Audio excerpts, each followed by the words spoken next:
అందరికీ నమస్కారం. నేను మీ Raghavender. Welcome to my channel. Telangana రాష్ట్రంలో మరి ఇటీవల జరుగుతున్న ఒక ప్రధాన ఏదైతే పరిణామం ఏదైతే ఉందో దాని మీద చర్చ జరుగుతూ ఉంది. అనేక విశ్లేషణలు, అభిప్రాయాలు వెలువడుతూ ఉన్నాయి.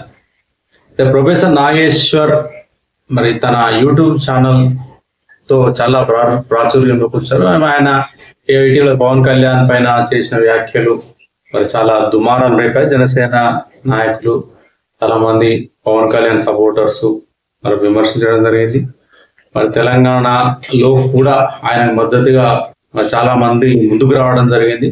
ఇటు ఆంధ్ర ప్రాంతం, ఇటు తెలంగాణ ప్రాంతం ఈ రెండు వర్గాలుగా విడిపోయి ఎవరి సపోర్టర్స్ వారికి మద్దతు ప్రకటిస్తూ విపరీతంగా విమర్శలు చేసుకుంటున్న ఏదైతే మరి ఆ వీడియోలు అవన్నీ మనం సోషల్ మీడియాలో ఇప్పటికీ చూస్తూనే ఉన్నాం. మనం మరి పవన్ సపోర్టర్స్ ఇటు తెలంగాణ వాళ్ళను తిట్టడం, తెలంగాణలో ఉన్న వారు నాగేశ్వర్ మద్దతుదారులా లేదా తెలంగాణ ప్రాంతాన్ని అభిమానించేవారా, తెలంగాణ ప్రాంత ప్రజలంటాం వాళ్ళను, మొత్తం మీదనైతే మరి విమర్శలు ఇప్పటికీ ఆగలేదు. దానిపైన అనేక వార్తా కథాంశాలు కూడా వస్తా ఉన్నాయి. ఇక్కడ నేను ప్రధానంగా ఒక అంశం చర్చించాలనుకుంటున్నాను. ముఖ్యంగా పవన్ కళ్యాణ్ సినీ రంగ ప్రవేశం గురించి ఒకసారి మనం చర్చిస్తే, పవన్ కళ్యాణ్ యాక్చువల్గా ఒక చిరంజీవి తమ్ముడుగా సినీ రంగ ప్రవేశం చేశాడైతే నేను అనుకోవట్లేదు. మరి ఎవరైనా సరే ఒక పెద్ద నటుడి, ఒక స్టార్ హీరో తమ్ముడు కావచ్చు, కొడుకైనా సరే, ఒక స్టార్ ప్రొడ్యూసర్ కొడుకైనా వారి వారసుడు ఎంట్రీ ఇస్తున్నప్పుడు చాలా సింపుల్ గా ఎంట్రీ అనేది జరుగుతుంది. కానీ తాను నేను చిరంజీవి తమ్ముడిగా ఎంట్రీ ఇండస్ట్రీకి రావడం లేదు, ఆదరించడానికి ఎక్కడ పవన్ కళ్యాణ్ మాట్లాడలేదు. తనకంటూ ఒక ఓన్ ఐడెంటిటీని సినిమా ఇండస్ట్రీలో ఆయన క్రియేట్ చేసుకోవడం జరిగింది. మరి మీరు చూడండి, అక్కడ అమ్మాయి ఇక్కడ అబ్బాయి అనే చిత్రం ఏదైతే ఉంటుందో ఆ సినిమాలో పవన్ కళ్యాణ్ చేసిన మార్షల్ ఆర్ట్స్ విన్యాసాలు చూస్తే ఒళ్ళు గగురు పొడుస్తుంది. ఒక పెద్ద బండను ఛాతి పైన పెట్టడం, ఒక అతను పగలగొట్టడం, తర్వాత ట్యూబ్ లైట్ పగలగొట్టడం, ఇటుకలు పగలగొట్టడం, ఈ కార్ ఏదైతే ఉంటుందో మనిషి పై నుంచి, పవన్ కళ్యాణ్ పై నుంచే కారు వెళ్ళడం, కాళ్ళ పై నుంచి వెళ్ళడం, వేళ్ల పై నుంచి వెళ్ళడం, ఇట్లాంటి అంటే గగురు పొడిచే సన్నివేశాల్లో ఆయన నటించడం జరిగింది. అప్పటి నుంచి కూడా ఆయనకు ఒక ఫ్యాన్ బేస్ అనేది మెల్లగా స్టార్ట్ అయింది పవన్ కళ్యాణ్ కు. అంటే చిరంజీవి తమ్ముడు అనే పేరు పోయి అంటే సినిమా కోసం బాగా కష్టపడే ఒక డేర్ అండ్ డాషింగ్ ఒక పర్సన్ ని పవన్ కళ్యాణ్ ప్రేక్షకులు చూడడం జరిగింది. ఇక ఆ తర్వాత వరుసగా మరి ఆయన చేసిన సినిమాలు తొలి ప్రేమ కావచ్చు, ఖుషి కావచ్చు, జల్సా కావచ్చు, బద్రి కావచ్చు, మరి ఈ సినిమాల్లో కూడా ఆయన అద్భుతంగా నటించాడు. మరి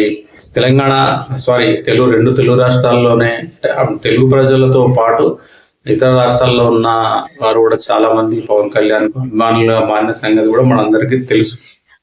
అయితే పవన్ కళ్యాణ్ లో మానవతా కోణం ఉంది, సమాజం గురించి ఆలోచిస్తాడు, రాజకీయ పార్టీల గురించి ఆలోచిస్తాడు అన్న అంశము మనకు ఖుషి చిత్రము, అదేవిధంగా మరి ఏదైతే జల్సా అనే చిత్రం, ఈ రెండు చిత్రాల్లో మనకు స్పష్టంగా కనబడతాయి.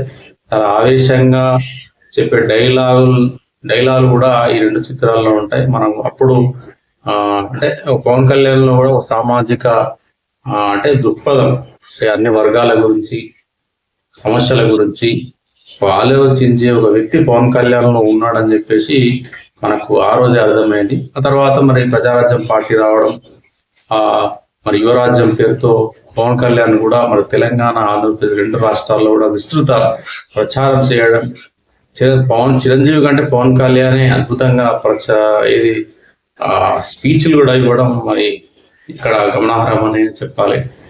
ఇక మరి అప్పటి నుంచి కూడా పవన్ కళ్యాణ్ కు ఒక రాజకీయాల మీద మంచి పట్టు దొరికింది. మరి ఆ తర్వాత కాలంలో మరిన్ని సినిమాలు చేశాడు. ఆ తర్వాత కాలంలో మరి ఏదైతే జనసేన పార్టీ అనేది స్థాపించి మరి అల్లు పేరు కానీ పోరాటం అనేది పవన్ కళ్యాణ్ చేయడం జరిగింది. 2 సార్లు ఆయన ఓటమి పాలైనా కూడా, ఒక్క సీటు వచ్చినా కూడా అవే రాజకీయాలను పట్టుకొని ఆయన మరి జనసేన పార్టీ అధినేతగా మరి ఆయన పోరాటం అనేది చేయడం జరిగింది. ఇక 3వసారి 2024 సంవత్సరంలో మరి చంద్రబాబుతో జత కట్టి బీజేపీతో ఒక కూటమిగా ఏర్పడి ఆయన మరి 21 స్థానాలను మరి ఆంధ్రప్రదేశ్ రాష్ట్రంలో సాధించడం అనేది మామూలు విషయం కాదు. ఇక పవన్ కళ్యాణ్ కు మంచి రాజకీయ భవిష్యత్తు ఉంది ఆయనకు. అంటే ఒక అల్లు పేరు కానీ పోరాటం అనేది, పోరాట పటిమ, ఆ లక్షణాలు పవన్ కళ్యాణ్ లో మెండుగా ఉన్నాయి. 21 స్థానాలు వచ్చాయి. కాకపోతే పవన్ కళ్యాణ్ చేసిన కొన్ని వ్యాఖ్యలు అంటే రాజకీయ వర్గాల్లో అంటే ఆయన చిన్న చూపు చూసేలా ఆయనను ఒక పొలిటికల్లో అంటే ఒక పొలిటీషియన్, ఒక రాజకీయ పార్టీ నేతగా ఎవరు చేయకూడని వ్యాఖ్యలు పవన్ కళ్యాణ్ చేయడం వల్ల ఆయనను చాలా మంది విమర్శించడం జరిగింది. అంటే నేను 15 ఏళ్ళు కూటమిలోనే ఉంటాను, 15 ఏళ్ళు చంద్రబాబు ముఖ్యమంత్రిగా ఉంటాడు, మరి ఆ తర్వాత కాలంలో కూడా నేను ముఖ్యమంత్రి కావడానికే పార్టీ పెట్టాలి, ఇట్లాంటి అంశాలు బాగా చర్చనీయాంశమైన అంశం మీద ప్రొఫెసర్ నాగేశ్వర్ మాట్లాడడం, దానిపైన జన సైనికులు టీడీపీ వాళ్ళు మండిపోవడం, ఇట్లా అనేక రకాలుగా మరి వార్తలు వచ్చినాయి. దాని తర్వాత ఆంధ్రాలో ప్రకంపనలు, తెలంగాణలో ప్రకంపనలు ఇప్పటికి కూడా చల్లారట్లేదు. అయితే నా ఉద్దేశం ఏంటంటే, ఒక రాజకీయ పార్టీ పెట్టిన వ్యక్తికి ఎవరైనా సరే ఖచ్చితంగా ఒక స్పష్టమైన లక్ష్యము, స్పష్టమైన సిద్ధాంతంతో ఖచ్చితంగా ముందుకు వెళ్లాల్సిన అవసరం ఉంటుంది. ఎందుకంటే ఆ పార్టీని నమ్ముకొని కార్యకర్తలు, నాయకులు, సామాజిక వర్గాలు, ప్రజలు ఎంతో మంది ఒక నమ్మకంతో ట్రావెల్ అవుతా ఉంటారు. కాబట్టి పవన్ కళ్యాణ్ చేసిన ఆ వ్యాఖ్యలను చాలా మంది విమర్శించడం జరిగింది. ఇక పవన్ కళ్యాణ్ అంటే ఇక్కడ పవన్ కళ్యాణ్ అనేది కాదు, ఇక్కడ నా ఉద్దేశం ఏంటంటే ఏ రాజకీయ పార్టీ నాయకుడైనా సరే, అంటే పార్టీ పెట్టిన నాయకుడి గురించి చెప్తాను, ఖచ్చితంగా ఉందాగా ఉండాలి, సమయస్ఫూర్తితో ఉండాలి, దేనికి స్పందించాలి, దేనికి స్పందించకూడదు అన్న అంశం మీద ఒక స్పష్టత కలిగి ఉండాలి. ఇవి కలిగి ఉన్నప్పుడు మాత్రమే ఖచ్చితంగా రాజకీయ పార్టీ అయినా, ఆ పార్టీని స్థాపించిన వ్యక్తి అయినా మొత్తం మీద ముందుకు వెళ్ళే అవకాశం ఉంటుంది, సక్సెస్ అయ్యే అవకాశం ఉంటుంది. కానీ పవన్ కళ్యాణ్ ఇటీవల కాలంలో చేస్తున్న కొన్ని వ్యాఖ్యలు, ఆయన తీసుకుంటున్న ఏవైతే నిర్ణయాలు ఏవైతే ఉన్నాయో వాటి వల్ల ఆంధ్రప్రదేశ్లో, తెలంగాణలో కొంత ఆయనకు ఇబ్బందికరమైన పరిస్థితులు, అంటే అవి రేపు రాజకీయంగా ఇబ్బందులు తలపెట్టే అంశాలనే చెప్పాలి. ఇక విషయంలోకి వస్తే, పవన్ కళ్యాణ్ పైన మరి తెలంగాణకు సంబంధించిన జర్నలిస్టులు కావచ్చు, వివిధ పార్టీల నాయకులు కావచ్చు, సామాన్య ప్రజానీకం కావచ్చు, తెలంగాణ యువత కావచ్చు, తెలంగాణ విద్యార్థులు కావచ్చు, విపరీతంగా విరుచుకుపడుతున్నారు. మామూలుగా అసలు ఇట్లా పురాణాలు అసలు విపరీతం. ఆంధ్ర వైపు నుంచి కూడా అదే రకంగా వీళ్ళు ఎలా స్పందిస్తున్నారో అక్కడి నుంచి కూడా అదే స్పందన. మొత్తం మీద దానికి ఇంకా ఫుల్ స్టాప్ లేదు. మొత్తం మీద ఈ పాషం యాదగిరి మాట్లాడిన అంశం, తర్వాత ప్రొఫెసర్ నాగేశ్వర్ మాట్లాడిన అంశం, దీన్ని పవన్ కళ్యాణ్ అంటే దీన్ని చాలా దీన్ని అంటే నా ఉద్దేశం ప్రకారం ఏంటంటే, జన సైనికులు, జనసేన పార్టీకి సంబంధించిన నాయకులు, పవన్ కళ్యాణ్ అమితంగా ఇష్టపడే ప్రేక్షకులు, అభిమానులు, సపోర్టర్స్, మద్దతుదారులు వీళ్ళు ఎవరటం వాళ్ళు చాలా స్పందించారు. వాళ్ళంతా తిట్టే వాళ్ళే, విమర్శించే వాళ్ళే, ఇష్టం వచ్చినట్టు మాట్లాడుతున్న వాళ్ళే. అంటే వాళ్ళ కోసమని పవన్ కళ్యాణ్ అనవసరంగా స్పందించి మరి హైదరాబాద్కు వచ్చి ఇక్కడ మరి ఆయన కొన్ని వ్యాఖ్యలు చేయడం, అంటే నా ఉద్దేశం ప్రకారం ఇక్కడ పవన్ కళ్యాణ్ ఒక పొరపాటు చేశాడని నేను భావిస్తున్నాను. ఒకసారి ఆ వీడియో మీరు వినండి. నాకు ఈ మధ్యన వస్తా ఉంటే నువ్వు హైదరాబాద్లోకి ఎలా అడుగు పెడతావు? నీకు హైదరాబాద్లో ఏం పని? ఇది నేను ప్రత్యేకించి చెప్తా ఉన్నా. మీరెవరైనా నన్ను బెదిరించడానికి బెదిరించే వాళ్ళ మీ అయ్యా జాగీరా తెలంగాణ? పవన్ కళ్యాణ్ చాలా స్పష్టంగా ఒక మాట అన్నాడు.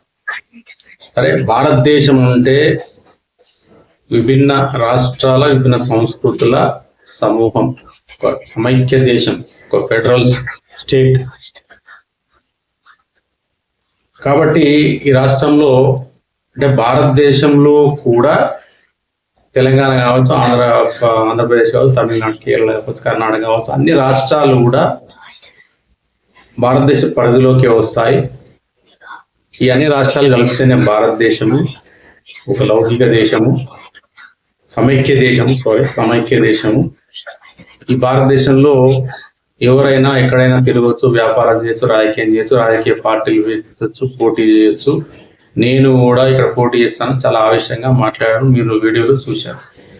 ఇంతటితో ఆగకుండా ఆయన ఇది మీ అయ్య జాగీరా అని చెప్పేసి మాట్లాడుకోవాలి.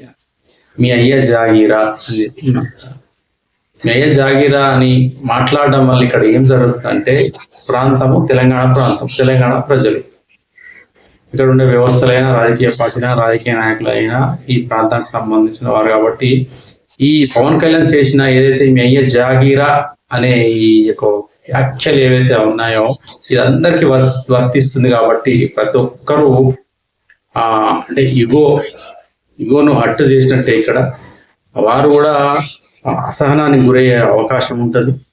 అంటే మా ప్రాంతానికి వచ్చి మమ్మల్ని కించపరుస్తున్నాడు పవన్ కళ్యాణ్ అని చెప్పేసి ప్రజలు బాధపడే అవకాశం ఉంటుంది, ఆగ్రహంతో ఊకిపోయే అవకాశం ఉంటుంది. ఇది అల్టిమేట్ గా ఇది పవన్ కళ్యాణ్కే చెడ్డ పేరు తీసుకొచ్చే అంశం.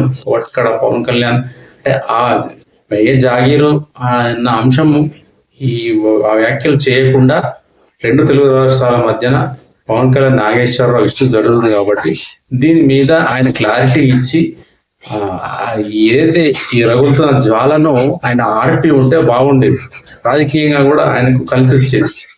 అనవసరంగా ఎవరి పేరు చెప్పకుండా ఇక్కడ ప్రభుత్వాన్ని ఆయన విమర్శించలేదు, నాగేశ్వరను విమర్శించలేదు, పాశం యాదగిరిని విమర్శించలేదు, ఇక్కడ ఎవరిని విమర్శించలేదు.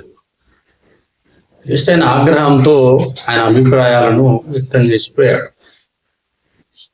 రాష్ట్రాలు విడిపోవడము అంటే తెలంగాణ ఏర్పాటుకు నేను వ్యతిరేకిని కాదు, కానీ తెలంగాణ ఏర్పడిన విధానం అంటే పార్లమెంట్ రెండు తలుపులు మొత్తం మూసేసి పార్లమెంట్ లో మరి రాష్ట్ర ప్రకటన చేశారని చెప్పేసి దానికి మాత్రమే నేను ఆ విభజనకు మాత్రమే వ్యతిరేకంగా ఆయన చెప్పడం జరిగింది.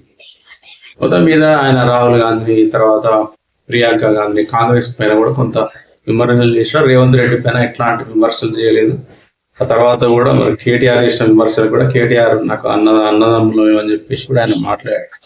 ఇక్కడ నా ఉద్దేశం ఏంటంటే రాజకీయాల్లో ఉన్నవారు, రాజకీయ పార్టీలో ఉన్నవాళ్ళు, రాజకీయ పార్టీ నడిపే వ్యక్తి ప్రస్తుతం డిప్యూటీ సీఎం కొంత సంయమనం పాటించి ఉంటే బాగుండేది. ప్రాంతం యొక్క ఆత్మగౌరవాన్ని దెబ్బతీసేలా మాట్లాడారు పవన్ కళ్యాణ్ గారు అని చెప్పేసి విశ్లేషణలు వస్తామని. పవన్ కళ్యాణ్ అంటే నాకు గౌరవం, ఆయన సినిమాలో కష్టపడిన విధానం, రాజకీయాల్లో కష్టపడిన విధానం అంటే నాకు చాలా ఇష్టం. కానీ పవన్ కళ్యాణ్ చేసిన చిన్న చిన్న పొరపాట్లను నేను మరి పంచుకోవాలి కాబట్టి వీడియో ద్వారా పంచుకుంటున్నాను. మరొక అంశం ఏంటంటే పవన్ కళ్యాణ్ మరి అనేక వ్యాఖ్యలు చేయడం జరిగింది ఈ ప్రెస్ మీట్ లో హైదరాబాద్ లో. అయితే ఆయన గద్దర్ ప్రస్తావన తీసుకొచ్చి అంటే గద్దర్తో ఆయనకున్న అవినాభావ సంబంధం గురించి కావచ్చు, రాజకీయాల్లోకి ఎంట్రీ ఇచ్చినప్పుడు గద్దర్తో ఉన్న సత్సంబంధాలు కావచ్చు, గద్దర్కు నేనంటే ఇష్టము, నాకు గద్దర్ అంటే ఇష్టము, ఆయన భావాలంటే ఇష్టం, భావజాలం అంటే ఇష్టము, వీటన్నిటి గురించి చెప్తే బాగుండేది. తెలంగాణకు గద్దర్కున్న సంబంధం గురించి చెప్తే బాగుండేది. ఆయనకు గద్దర్కున్న సంబంధము, తెలంగాణకు పవన్ కళ్యాణ్కు ఉన్న సంబంధం గురించి చెప్తే బాగుండేది. కానీ ఇక్కడ పవన్ కళ్యాణ్ ఏం చేశాడంటే గద్దర్ అనారోగ్యంగా ఉన్నప్పుడు నేను ఆయనకు ఒక బండి కొనిచ్చానంటే కారు, 4-wheeler ఒక వెహికల్ కొనిచ్చానని చెప్పేసి ఆయన మాట్లాడడం జరిగింది. అది నిజంగా ఎట్లా అంటే ఈ గద్దర్కు నేను వెహికల్ గురించాను, సహాయం చేశానని చెప్పేసి ఆయన ఏవైతే మాట్లాడాడో అవి చాలా అంటే అవి ఆ పదాలు మరి ఆ వ్యాఖ్యలు ఏవైతే ఉన్నాయో వ్యాఖ్యలను తప్పుపడుతూ పవన్ మాట్లాడి ఉండేది కాదని చెప్పేసి అనేక విశ్లేషణలు, వార్తలు కూడా వస్తా ఉన్నాయి, అభిప్రాయాలు కూడా వ్యక్తం చేస్తూ ఉన్నారు. ఎందుకంటే మనం ఎవరికైనా సహాయం చేసినప్పుడు, మనం ఎవరికైనా 1000 రూపాయలు అప్పిచ్చినా, ఎవరైనా కష్టాల్లో ఉన్నప్పుడు ఆదుకున్నా, ఎవరికైనా టీ తాగిపించిన, ఈవెన్ మనం అతను టీ తాగిపించాము, లేదా ఇతను నేను 1000 రూపాయలు అప్పించాను, ఎవరికి 1,00,000 రూపాయలు సాయం చేశాను అని ఒక జస్ట్ కామన్ మ్యాన్ లాగా పవన్ కళ్యాణ్ చెప్పడం అనేది ఎవరు జీర్ణించుకోలేకపోయారు అన్నది మాత్రం నిజం. ఇది అనవసరంగా పవన్ కళ్యాణ్ మైనస్ అయ్యింది అని చెప్పి నేను భావిస్తా ఉన్నా. ఎందుకంటే ఒక రాజకీయ పార్టీ అధినేతగా, ఒక ఫేమస్ సినిమా యాక్టర్గా, మరి గద్దర్తో అంత అవినాభావ సంబంధం ఉన్న వ్యక్తి మరి హుందాగా ఉండాలి కదా. ఇలా ఏ విధంగా నోరు జారి ఈ విధంగా వ్యవహరిస్తాడు, గద్దర్ గురించి ఇలా ఇంత చీప్ గా ఎట్లా మాట్లాడతాడు అన్న అంశం కూడా ప్రస్తుతం చర్చనీయాంశంగా మారింది. ఈ మొత్తం మీద పవన్ కళ్యాణ్ మరి అనవసరంగా సరే తెలంగాణకు ఎవరైనా రావచ్చు, పోవచ్చు, వ్యాపారాలు చేయొచ్చు, సినిమాలు చేసుకోవచ్చు, హోటళ్ళు పెట్టుకోవచ్చు, రెస్టారెంట్లు పెట్టుకోవచ్చు, ఎవరు ఏ విధంగా అయినా రాజ్యాంగం మనకి ఇచ్చిన హక్కు. అంటే ఈ 2 రాష్ట్రాల మధ్య జరుగుతున్న ఈ ప్రొఫెసర్ నాగేశ్వర పవన్ కళ్యాణ్ ఇష్యూ గొడవలన్నీ పవన్ కళ్యాణ్ కొంత డిస్టర్బ్ అయ్యి, తర్వాత మరి కొంతమంది కూడా చాలా మంది పవన్ పైన విమర్శలు చేయడం, హైదరాబాద్కి ఎలా వస్తాడు ఏం పని వస్తే చూస్తాం, మరి ఆ వ్యాఖ్యలతో మరి పవన్ కళ్యాణ్ మరి హైదరాబాద్కి రావడం, ప్రెస్ మీట్ పెట్టడం, మాట్లాడడం జరిగింది. కానీ పవన్ కళ్యాణ్ కొంత సంయమనంగా వ్యవహరించి మాట్లాడుంటే బాగుండేది అని చెప్పేసి నా అభిప్రాయం. ఎందుకంటే పవన్ కళ్యాణ్ గురించి రాజకీయ భవిష్యత్తు ఉంది. తమిళనాడులో ఏ విధంగా అయితే విజయ్ అద్భుతంగా ఫలితాలను సాధించాడు కాబట్టి, అదే తరహాలో మంచి భవిష్యత్తులో నాయకుడు కాబట్టి కొంచెం తూచి వివరిస్తే బాగుంటుంది అని చెప్పేసి చాలా మంది విశ్లేషకులు అభిప్రాయపడుతున్నారు, చాలా మంది రాజకీయ మేధావులు అభిప్రాయపడతా ఉన్నారు, ప్రజానీకం అభిప్రాయపడతా ఉన్నారు. అందులో నేను కూడా మరి పవన్ రాజకీయ భవిష్యత్తు బాగుండాలని చెప్పేసి కోరుకుంటూ నేను కూడా అదే అభిప్రాయాన్ని వ్యక్తం చేస్తున్నాను. థ్యాంక్